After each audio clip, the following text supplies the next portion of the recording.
गोजोन फुंबिलिनि बयनिसिमबो आंनि एसपि बड' निउस चेनेलनि जानानै आंनि अननाय आरो सिबिनायखौ नोंथांनो बावहोनानै दिनैनि फुंबिलिनि रादाबखौ आं फरायनो आखायाव लाबाय।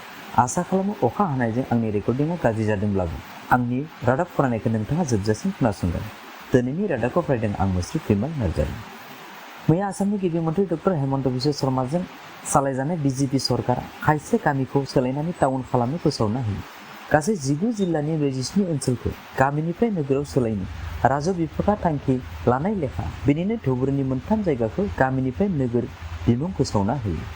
बेफोर जादों सागलिया, आगमनि आरो तामारहाट। लोगोसे दक्षिण खालमारानि हाथिसिंमारिखौबो नोगोर हिसाबै फोसावना होयो। बेराफारसेथिं हेंथा हानजानिफ्राय सोंलु सिखाङो दि थारैनो बिथांमोना खाजनानि हारखौ बारायनो थाखायसो बेबायदि थांखि हरखाब लादों होननानै। थांनाय बृहस्पतिबार थामहिनबा 19 खालार खालि फुंनिफ्राय 6 बाजियाव तामुलपुर थानाय तिनिपुख्रि गामिनि 27 बोसोर बैसोनि बिनोद ब्रह्म मुंनि सासे सुबुंनि गोथै देहाखौ जाय बल्लाय दास मुंनि सासे सुबुङा गय दंफाङाव खाना खास्रि बिस्रि बुथारदोंमोन, बै दायनिगिरि बिथां दासआ पुलिसनि आन्दोआव गोबां सान खारखोमाना दङमोनब्लाबो मैया बिथांखौ टेंगाजारनि सिङाव थानाय रौमारि मुंनि दखरसे गामिनि हाग्रानिफ्राय हमना लाबोयो। मख'थावना दि बै दायनिगिरिखौ पुलिसआ नङा, सासे बाक्सा जिल्लानि सिङाव थानाय गरेस्वर पुलिस थानानि सासे मुंदांखा भिडिपि माधव बर'नि सोब नाजानायाव हमनो हायो। थांनाय 14 आगस्टआव आसामनि डिआइजि बिथाङा पुलिस बिफानाव मावनाय गासैखौबो देहाखौ खमायना लानो थाखाय बिएमआइ टेस्ट बिथोन होनाय लेखायै फुंनिफ्राय बिएमआइ टेस्ट खालामनाय हाबाफारिया जानानै थाङो।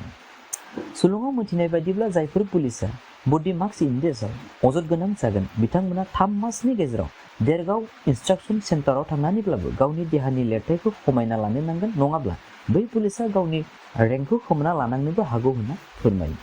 आसाम सरकारा बाल्य बिबाहनि थाखाय जेसेबां गोरा नेमखान्थि लाबोना बे जेंनाखौ समाजनिफ्राय फोजोबना नारा नाथा नाजादों, नाथाय खायसे सुबुंफोरा बेनि उल्था मावनासो मोजां मोननाय बायदि मैया सासे 14 बोसोर बैसोनि सासे उन्दै गथ'खौ मोजां मोननायनि फाखनाव गोग्लैनानै राङापारानि बालियागाव गामिनि सासे नब कुमार मुंनि सेंग्राया हाबा खालामना बाल्य बिबाहनि आयेनजों खाजायो आरो लोगो लोगो बिथांखौ हाजो जेलाव दैथायहरो। गुवाहाटीजों लोगोसे आसामनि गासै सुबुंफोरनि मोनसे मोजां खौरां।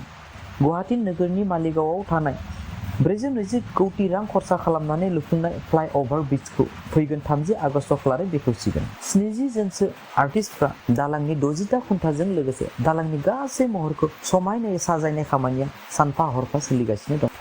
मख'थावना दि बे दालाङाव आसामनि गासै हारिनि हारिमुनि जि-जोम, दामनाय देनाय आइजें आइलानि सावगारिजों लोगोसे आसामाव मोननाय माखासे जिब जुनारनि सावगारिखौबो बे दालाङाव आखिनाय जादों। रादाब खोनासंगिरि नोंथांमोन, दिनैनि रादाबा एसेनोसै। जोबजासिम आंनि रादाबखौ खोनासंनायनि थाखाय फिन आंनि अननाय आरो सिबिनायखौ नोंथांमोननो जासिहरफिननानै आंनि चेनेलखौ नोंथाङा दिनैसो खोनासंदोंब्ला अन्नानै साबस्क्राइब खालामाखैब्ला साबस्क्राइब, लाइक आरो शेयार खालामनो गुरै खावलायहरनाय जाबाय। एसेनोसै, गोजोन्थों।